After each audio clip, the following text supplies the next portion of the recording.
महामोह उपजा गुर तोरे, महामोह उपजा गुर तोरे, अब मिटई न देंगी कहे गंग मोरे। अब तो गरुड़ ने कहा कि महाराज मैं तो बहुत आशा लेकर के आया था आपके पास, मैं बहुत बहुत व्याकुल हूँ महाराज, और जहां जहां यही दुख रोवे। दुख तो यही है इतना ही कि भव बंधन ते छूटही, नर जत जा कर नाम, और खरब निशाचर बांधु, नाग पास सोई राम। तो नारद ने कहा कि भैया, नारद ने टाल मटोल कर दिया। नारद ने सोचा कि संसार का जो प्रदेश है, संसार कहो चाहे भ्रम कहो चाहे अविद्या कहो, जो मर्जिया कहे, तो संसार जो है दो इंद्रियों के द्वारा हृदय में प्रवेश करता है, एक देखकर और एक सुनकर, बस। क्योंकि नाम ही रूप संसार है,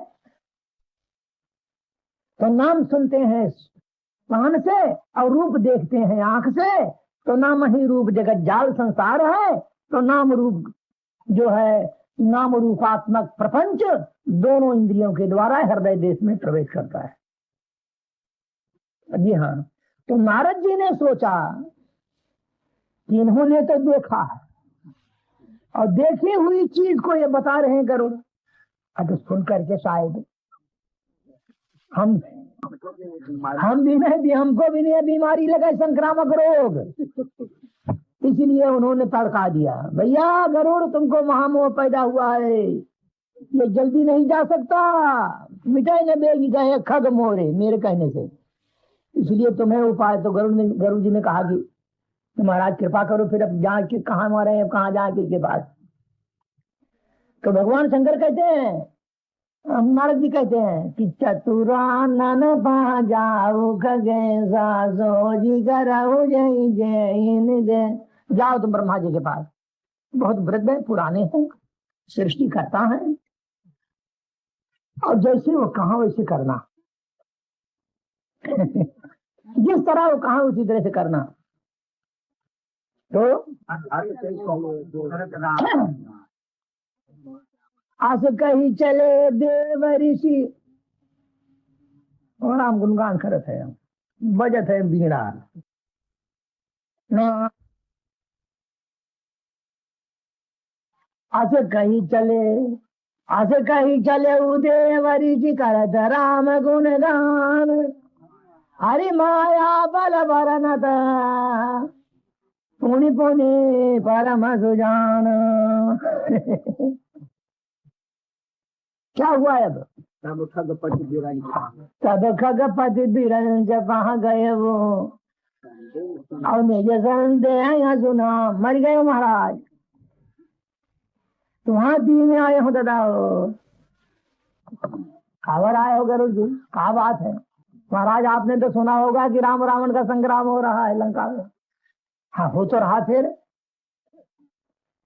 महाराज भव बंधन के छूट ही नर जब क्या करना, खैब निशाचर बांधे नाग। अरे मैं ना आते हूँ महाराज तो अभी तक बनाए रहते, बूढ़े घबराए घबराए, ये बीमारी कहाँ से आ गई है? अरे सुन बिरंच राम ही सिरनावा, प्रेम प्रताप प्रगट उर छवा, और मन महा कर ही विचार विदाता, माया बद कभी को विद। हाँ, विद्वान हो चाहे पंडित हो चाहे साधु हो चाहे सन्यासी हो चाहे बैरागी हो चाहे कोई भी हो, हरि माया कर अमित प्रभावा। हाँ हाँ, बुढ़ऊ भी कहा था। हाँ महू एक बात थोड़े नाचे हो, विपुल बार, बहुत बार। यही मोहि न चावा, आ गई राग खाग माए सब ऊपर आजा, यहाँ अरे तो कहा है जब, अरे सबको पैदा करने वाला मैं हूँ, सारे चराचर की सृष्टि मैं करता हूँ, जब मैं कई मर्तबे नाचा हूँ तो भला तो हाँ कोई बात नहीं। तब तब बोले विधि गिरा सुहाई जान महेश राम प्रभु अरे भैया गरुड़, हाँ ये काम कर दादा। अब मैं बुढ़ा गए हूँ, वो दिमाग तो काम करे नहीं भैया रे। आओ अब मैं भैया तुमको भेज रहा हूँ कैलाश, भगवान शंकर के पास। वो अगर ब्रह्म दरबार है, हाँ हाँ तुम वहीं जाओ दादा, जाओ। और क्या, और बहन ते ये शंकर पह जाऊ। मगर एक बात है, बात आना तो पूछो जिनका, जितनी बात की तुमको जरूरत हो उतना ही करना उनसे। हाँ भगवान शंकर है तुम समझ लो। हाँ आशुतोष नाम है भगवान का, बाबा का। अरे जिनके प्रसन्न होने में देर नहीं है, ना नाराज होने में देर। प्रसन्न हो जाए तो अपने आप को दे दे। भस्मासुर को कहा किए, हाँ उसका नाम तो पहले वृकासुरोदय था। भगवान शंकर की तपस्या किया और उसके मन में एक कपट था कि अगर भोले प्रसन्न हो जाए, ऐसा वरदान मांगेंगे पार्वती को ले जाए उठा के। तो भगवान बाबा प्रसन्न हो गए, ले मांग वरदान। तो बाबा से क्या वरदान मांगा कि महाराज मैं यही चाहता हूं कि जिसके सिर पर मैं हाथ रखूं भस्म हो जाए। बाबा ने कहा जाए चाहिए। अब बाबा ही तो, अब आके पीछे कहा को सोचे। अब जब वरदान दे दिए तब दौड़ा है। तो वरदान तो चाहे किसी को भस्म कर दे। अब बाबा के पीछे दौड़ा कि इनको शंकर जी को, भगवान शंकर को भस्म करके और मैं पार्वती को ले जाऊं। अब आकाश पाताल भागत है बाबा, पीछे पीछे खदे रहते हो भस्मासुर। तब विष्णु भगवान ने सोचा कि ये तो अवघड़दानी है, अब वरदान तो दे दिए मगर अब इनका मुसीबत पड़ी है। तो पार्वती जी का रूप धारण करके सुंदर स्वरूप भगवान विष्णु रास्ते में खड़े हो गए। अरे क्या बात है, अरे पागल को क्यों बेचारे को तंग करता है तू? मैं तो भस्म करके छोड़ूंगा। क्या बात है, मतलब क्या है? अरे मैं तो तेरे लिए मैं पहले ही से ताक रही थी। अरे मेरे जिंदगी खराब है पागल के साथ। मैं चले में तैयार हूँ, पागल करता हूँ मत कर बेचारे को। दौड़े चले घर नहीं, दुआर नहीं, कुछ नहीं, क्योंकि बेचारे के पीछे पड़ा है। तोर साथ चलेंगे। अच्छा तुम चलोगी मेरे साथ? तो भगवान तुम्हें पार्वती बने हैं। हाँ मैं चलूंगी, मगर एक शर्त है, इस पगले को नचाया करती थी। अच्छा अब कामाम तो था ही वो भस्मासुर दैत्य। अच्छा तुम नचाती थी का? हाँ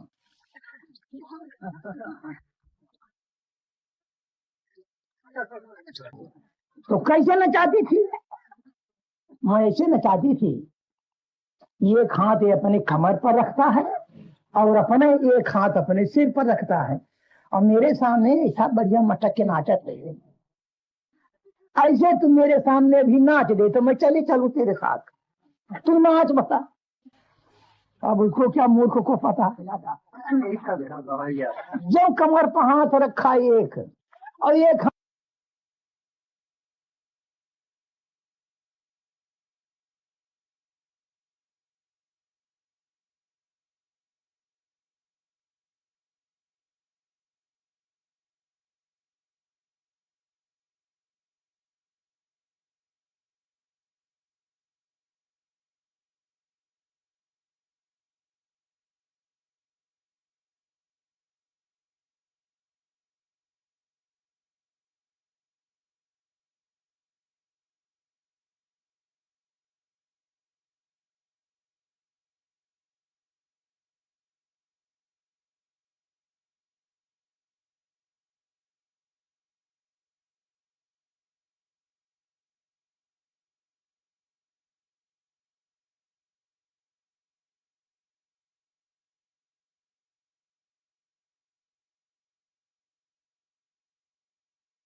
नावा मुनियापन संदेह सुनावा, सुनीता कर मृदुबानी। हाँ, तो हमने क्या कहा? अब देखो बाबा का अब बहाना देखो, भैया मिले तो तुम ठीक, और तुम्हारी शंका भी ठीक है, कई चकनाचूर तो हो ही गए हो। मैं अगर रहता कैलाश में तो कोशिश तो जरूर करता, इसका उपचार जरूर कुछ हो ही जाता, परंतु करें क्या, हम बड़े ऐसे हैं।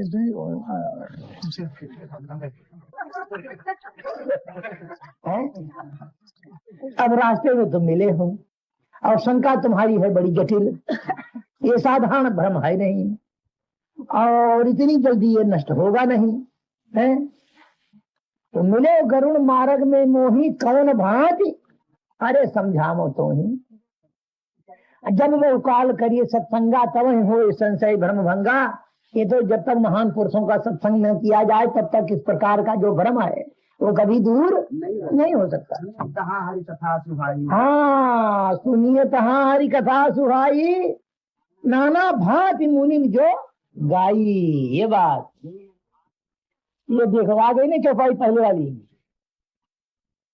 जय महायादि मंद अवसाना, प्रभु प्रतिपाद राम भगवाना।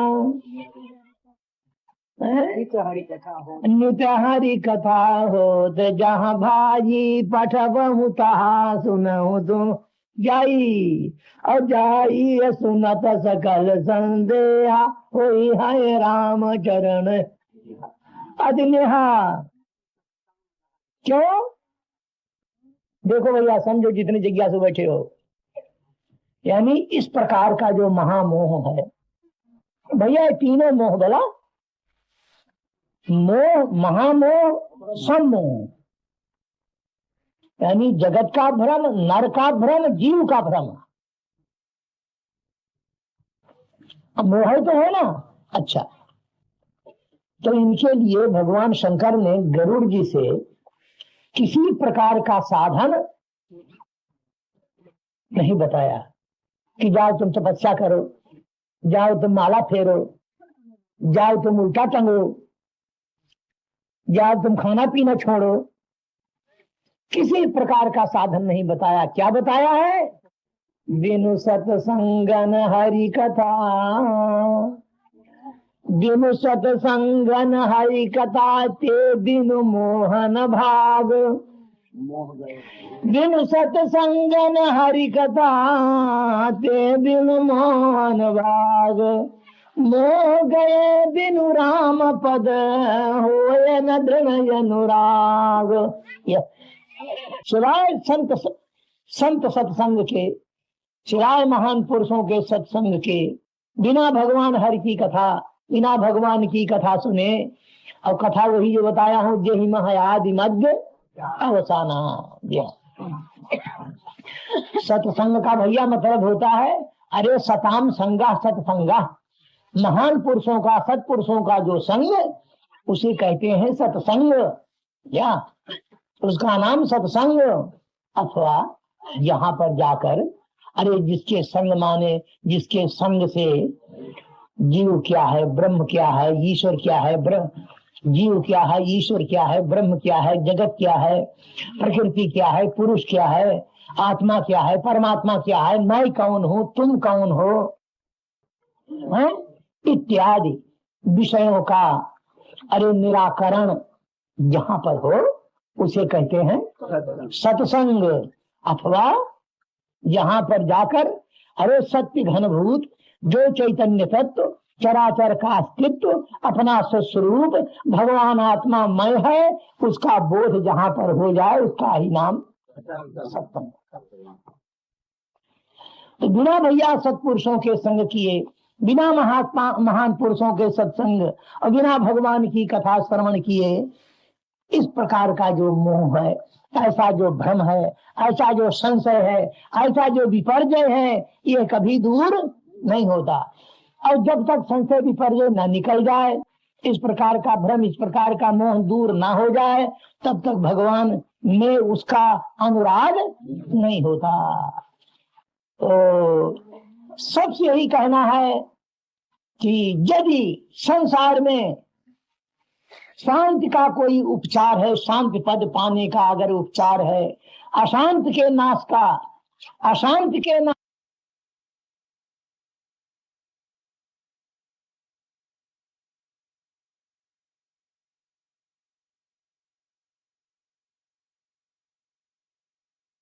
फिर तो कोई दवा नहीं। अब देखो ना, कहाँ काग भुसुंड, कहाँ भगवान शंकर है। हंस का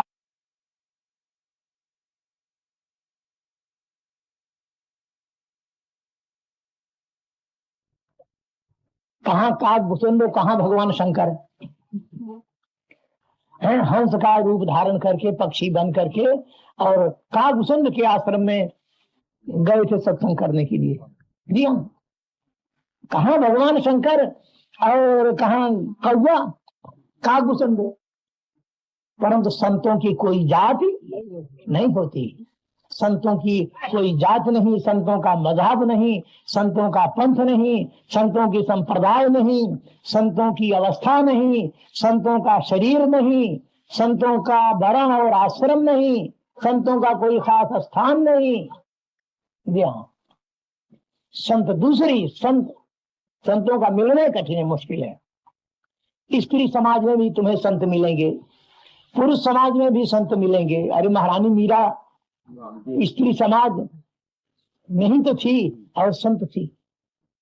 जी हाँ, तुम्हारे सदना कसाई, रैदास भगत, गणिका, गीध, अजामिल, शबरी, ये सब संत कोटि के हैं, सब संत थे। तुम्हारे महाराष्ट्र में चोखा महाराजा जात का महार था, गोरा जात का कुम्हार था, जनीबाई, तुकाराम, ज्ञानेश्वर, एकनाथ, इनका कोई वर्ण आश्रम तो नहीं था, ये सब संत थे। तो गरज यह है कि संतों का कोई, और न संतों की कोई खास पहचान है कि इसको ही संत कहते, ये भी बात है। तो फिर प्रश्न होता है, स्वामी जी फिर कैसे पता लगे कि यही संत है? जब कोई पहचान नहीं है तो क्या प्रमाण है कि यही संत है? संतों का कोई खास भेष नहीं होता, कोई खास स्थान नहीं होता, कोई खास उनकी पहचान नहीं होती, तो ये क्या प्रमाण, कैसे माना जाए, कैसे जाना जाए कि यह संत है और इसके संग से, इसकी कृपा से, इसके दर्शन से मेरा कल्याण होगा? इसका ये क्या प्रमाण है इसका? तो भैया देखो, इसका प्रमाण यही है। देखो, जिसके दर्शन मात्र से चित्त का खिंचाव हो, अरे जिसके देखते ही गो की भेष नहीं है, क्योंकि अंदरूनी चीज है ना। अरे जिसके दर्शन मात्र से चित्त का आकर्षण हो, एक, और जब तक उसके पास बैठे रहोगे तब तक चित्त में किसी प्रकार का संकल्प और विकल्प नहीं उठेगा। वहां पहुंचे नहीं कि चित्त निसंकल्प हो गया। और जब तक उसके पास बैठे रहोगे उस संत के, तब तक संसार की याद तुमको न आएगी। एक विलक्षण आनंद की अनुभूति होती रहेगी। जब तक उसके पास तुम रहोगे तब पहचान लेना कि यही संत है। इसके सिवाय भैया संतों की पहचान हम तो बहुत घूमे, हमें खुद पता है, बड़ा तजुर्बा है भैया। और कहा नहीं गए, किसका दरवाजा हमने नहीं खटखटाया,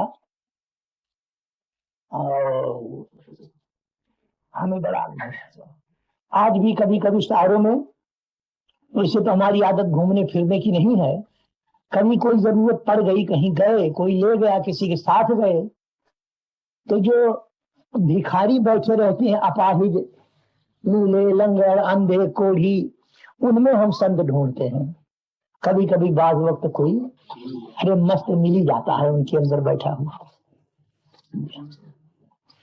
तो संतन के लक्षण सुन भ्राता, अगणित श्रुति पुराण व्याख्याता है। संतन की महिमा रघुराई, बहुविध वेद।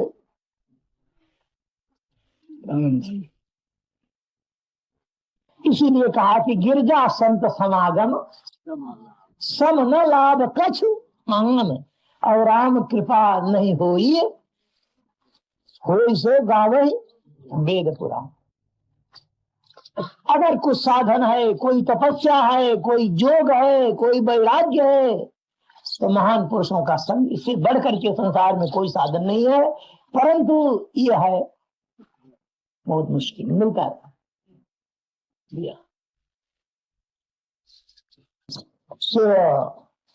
तो बिन सत्संगन हरि कथा, ते बिन मोहन भाग, और मोह गए बिनु राम पद, हो न दृढ़ अनुराग।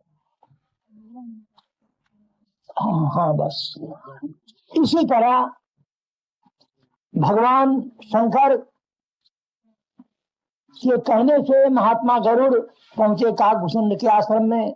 तो वहां का तो ये नियम था, वहां का वायुमंडल योजन भर से माया मोह भ्रम कुछ नहीं, जाते ही स्थान का दर्शन करते ही तो जो कुछ भ्रम था अपने आप दूर हो गया। और फिर पूरा रामचरित्र काकभूषुंड के द्वारा महात्मा गरुड़ ने सुना, और सारा संशय जो है उनका मूलोच्छेद हुआ। अब श्री रामचरित मानस का उपसंहार महर्षि वाल्मीकि जी के शब्दों में अब हम करेंगे। अब जो जहां बैठे हो आनंद से समृद्ध का पान करो। देखो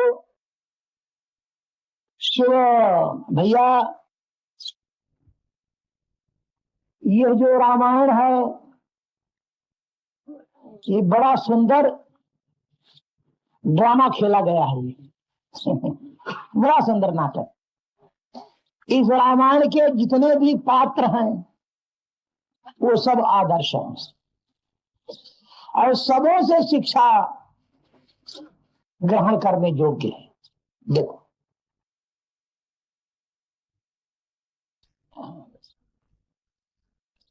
जिस समय केकई कोप भवन में जाती है और सम्राट दशरथ मनाने के लिए जब जाते हैं केकई को, तो केकई कहती है कि वनम न गच्छेद यदि रामचंद्रः, वनम न गच्छेद यदि रामचंद्रः प्रभात काले दिनचीर युक्तः, उत बंधनं वा विषभक्षणं वा कृत्वा मरिष्ये पुरतस्तवाहं। राजन अजन चीर युक्त मृग चर्म युक्त प्रभात काले प्रातः काले यदि रामचंद्र वनम न गच्छेत, मृग चर्म धारण करके श्री रामचंद्र सूर्योदय के पहले उषा काल में जब नहीं चले जाएंगे वन को, तो तुम्हारे सामने या तो मैं फांसी लगाकर मर जाऊंगी बंधन लगाकर, और या तो मैं विष खाकर। खैर तैयारी होती है वन की। महारानी सीता जी को समझाते हैं, सीता जी नहीं मानती, तैयार हो जाती हैं भगवान के साथ सेवा में। चलो भगवान श्री राम माता कौशल्या के पास जाते हैं आज्ञा मांगने के लिए। तो माता कौशल्या सुनकर मूर्छित हो जाती हैं और होश में आकर फिर कहती हैं कि बेटा राम, यथा धेनु संवत्सम, यथा धेनु संवत्सम, अरे गच्छन्त मनुगच्छति, तथा मनुगमिष्यामि यत्र वक्त गमिष्यसि। बेटा राम, मैं तो जरूर चलूंगी तुम्हारे साथ। धेनु माने गऊ, गऊ का बछड़ा जब आगे आगे चलता है तो बछड़ा कांटे में जाए तो उसकी माँ भी, गऊ भी कांटे में अपने बच्चे के पीछे जाती है। कीचड़ से होके जाए तो कीचड़ में जाती है। जिस रास्ते से जहां जाता है बछड़ा, उसी रास्ते से उसके पीछे पीछे उसकी माता गौ भी जाती है। इसी प्रकार कथा है, मनोगमिष्यामि, बेटा राम मैं भी तुम्हारे पीछे पीछे चलूंगी, कुछ भी हो, मैं अयोध्या में रहना नहीं हमको। यथाधेनुम संवत्सरम गच्छन्तमनुगच्छति तथा मनुगमिष्यामि यत्र वत्स गमिष्यसि।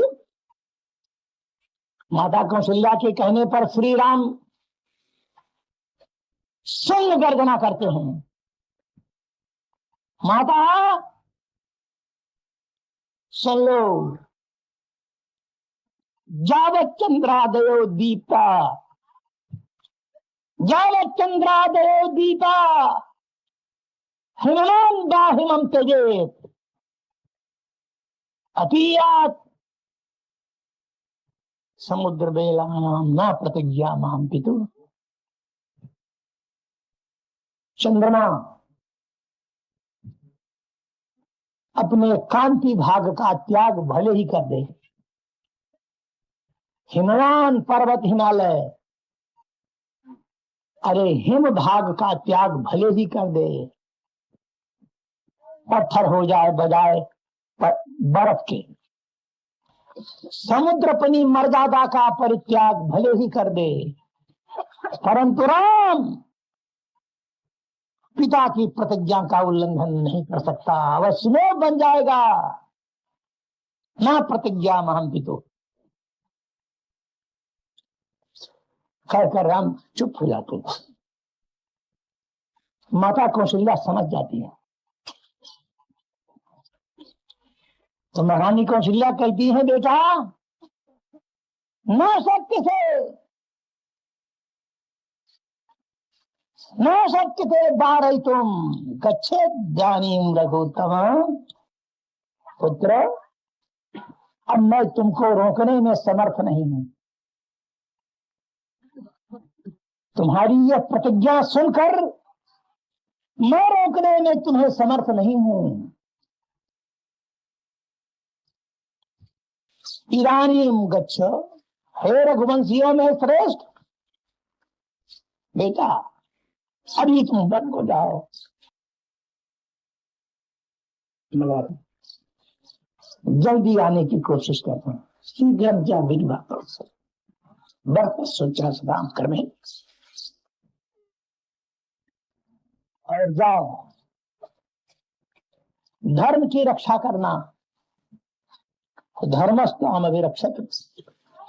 बेटा धर्म की रक्षा तुम करोगे तो वन में धर्म तुम्हारी रक्षा करेगा।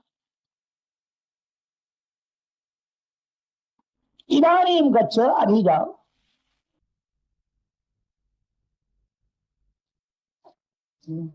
भगवान राम और सीता जी तैयार हो जाते हैं, लक्ष्मण सुनते हैं तो मूर्छित हो जाते हैं। यद्यपि श्री राम समझाते हैं कि भैया तुम घर में ही रहो, कोई नहीं है, भरत शत्रुघ्न भी नहीं है, यहाँ अयोध्या में रहो। जब लक्ष्मण नहीं मानते तो सरकारी आज्ञा होती है, अच्छा जाओ अपनी माता सुमित्रा से आज्ञा ले आओ, फिर चलो। तो सुमित्रा से आज्ञा लेने के लिए लक्ष्मण जब जाते हैं तो माता सुमित्रा कहती हैं, पहले तो विस्मित हो गई जब श्री राम के स्वभाव को सुमित्रा ने जाना, श्री राम की सेवा में लक्ष्मण जा रहा है। हरि ओम, हरि ओम, हरि ओम, हरि ओम, हरि ओम, हरि जन्म जन्म भर मत फिरो, मिटो न मने को त्रास, कह नानक हरि भज मना, कह नानक हरि भज मना, निर्भय पावन पावा। हरि ओम हरि ओम, हरि ओम हरि ओम, हरि ओम हरि हरि हरि हरि हरि। तरह जानना और घोर अरण्य जंगल को अयोध्या पूरी जानना। जब तेरी ऐसी दृष्टि है तो बेटा तुझे मैं आज्ञा देती हूँ कि तू जा अपना जीवन सफल कर। माता हो तो सुमित्रा को सुना।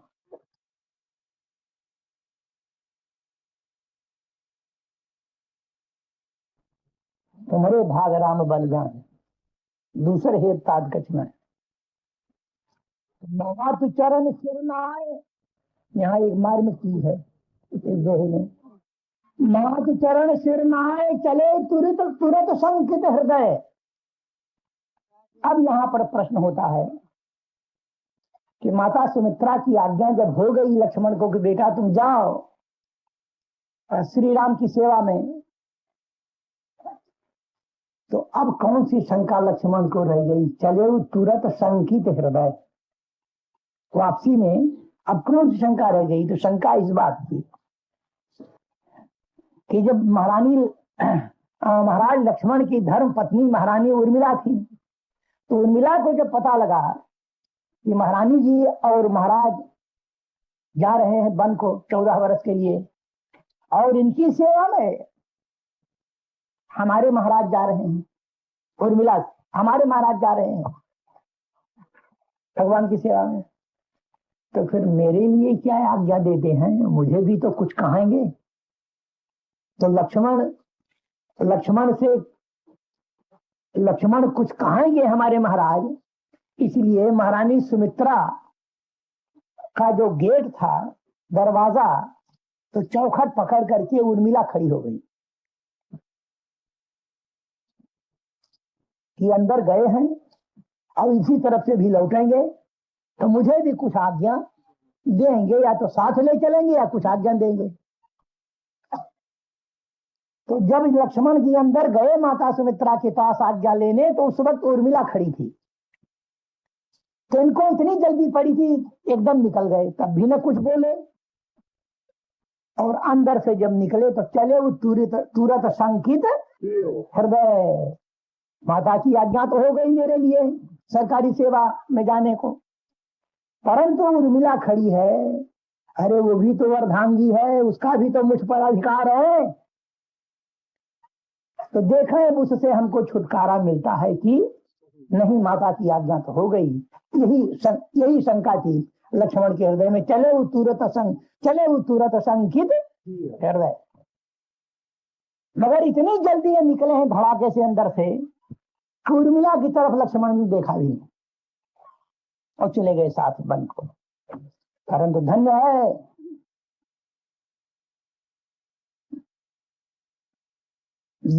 प्राचीन भारत के नारी समाज का आदर्श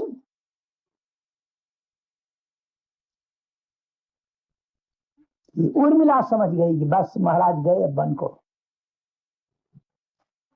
14 वर्ष तक लक्ष्मण सरकारी सेवा में रहे हैं, नहीं आए, और 14 वर्ष तक चौखट पकड़े हुए देवी उसी जगह खड़ी रही।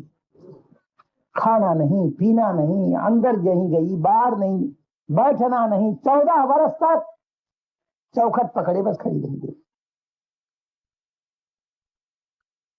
ये भारत के नारी समाज का इतिहास है। सूख गई, लकड़ हो गई। लक्ष्मण जी से भी बढ़ करके महारानी उर्मिला की तपस्या। जब लौट करके लक्ष्मण जी आए हैं और आज्ञा दिए हैं, दर्शन दिए हैं उर्मिला को, तब फिर खान पान आदि ग्रहण किया। यही है, चले तुरंत संकित हृदय। खैर, चले जाते हैं वन को। वन को जाते हैं, सब लीलाएं होती हैं, सब चरित्र होते हैं। महारानी जी का जब हरण हो जाता है तो पंपासर पर भगवान राम और लक्ष्मण बैठे हैं। तो एक दिन भगवान राम लक्ष्मण से पूछते हैं, भैया लक्ष्मण, एक प्रश्न है तुमसे। जो ही है, क्या महाराज?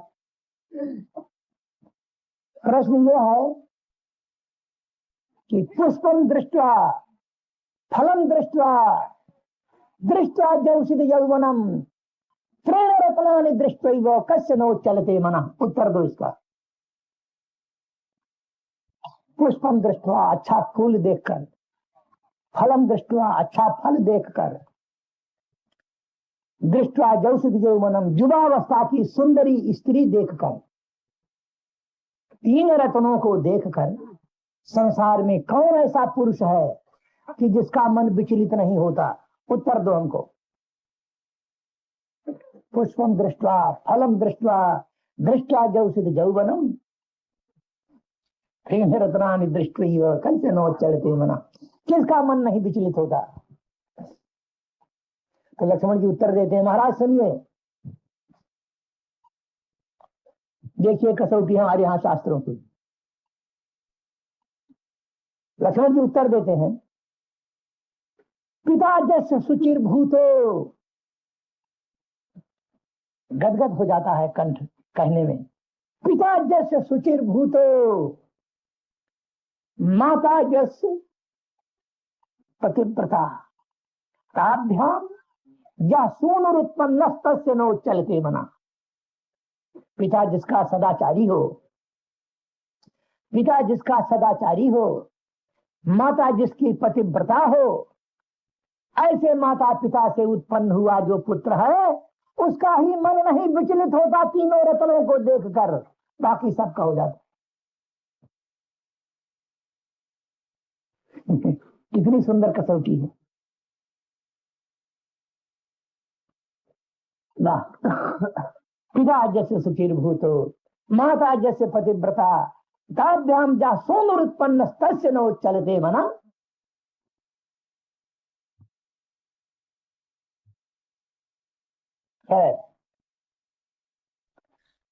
सब कुछ चरित्र हो जाने के बाद लंका पर चढ़ाई होती है। विजय प्राप्त करने के बाद अशोक वाटिका से सीता जी लाई जाती हैं। श्री राम कहते हैं,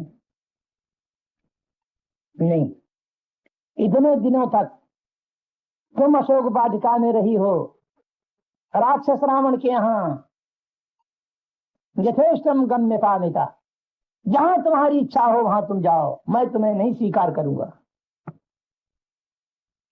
मैं तुम्हें नहीं ग्रहण करता। अच्छा, ये बात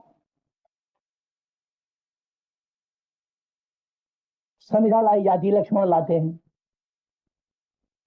तो अग्निदेव से कहती हैं महारानी सीता जी, जानकी जी, अरे जथामाम जथामाम शुद्ध चारित्र्याम परंतु दुष्टाम जानाति राघव,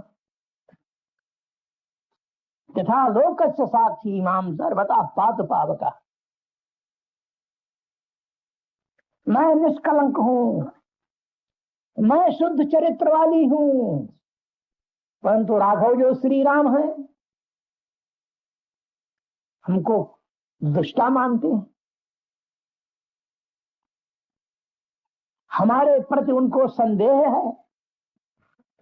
तो वह जगत के साक्षी अग्निदेव प्रकट होकर और मेरे साक्षी बनो, तुम जैसा मैं हूं तुम बतलाओ। यहां कहने की देर अग्निदेव प्रकट हो जाते हैं। और प्रकट होकर श्री राम से कहते हैं, राम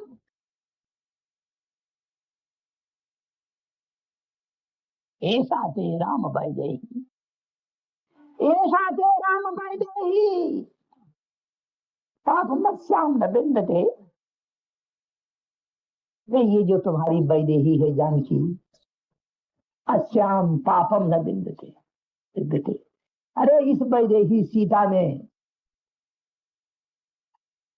ये वैदेही सीता में पाप नहीं है, ये निष्पाप है।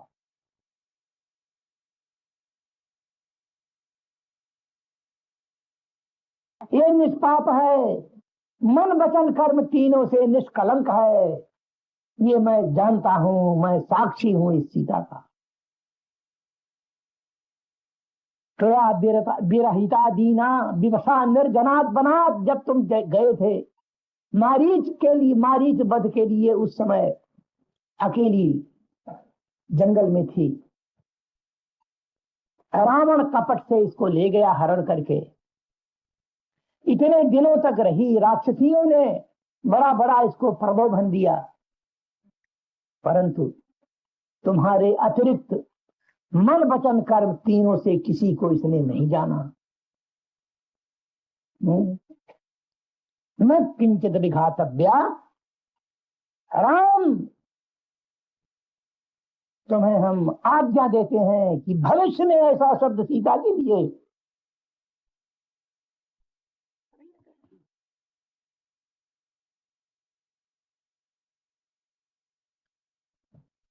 सावधान कभी न कहना। सीता के हृदय को बड़ा आघात पहुंचा है तुम्हारे इन शब्दों से। तुम कहते हो कि मैं नहीं स्वीकार करूंगा। निष्पापम निष्पापाम शुद्ध चारित्राम प्रीत गृहिणी को मैथिलीम। अरे इस मैथिली सीता को प्रेम पूर्वक तुम इसको स्वीकार करो, मेरी आज्ञा है तुम्हारी लिए। भविष्य में ऐसा शब्द इसके लिए कभी न कहें। आम आज्ञा पयामिते, मैं तुम्हें आज्ञा देता हूं। अग्नि कह करके अंतर ध्यान किया, साक्षी देकर। खैर,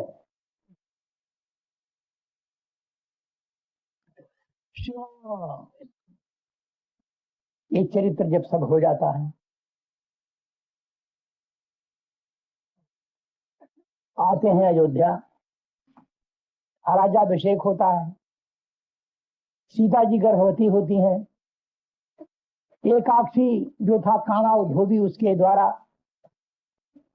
लोकापवाद सुनते हैं। श्री राम गुप्तचर बनकर अपनी स्त्री को कभी वो मार के निकाल देता है और कहता है कि क्या मैं राम हूं?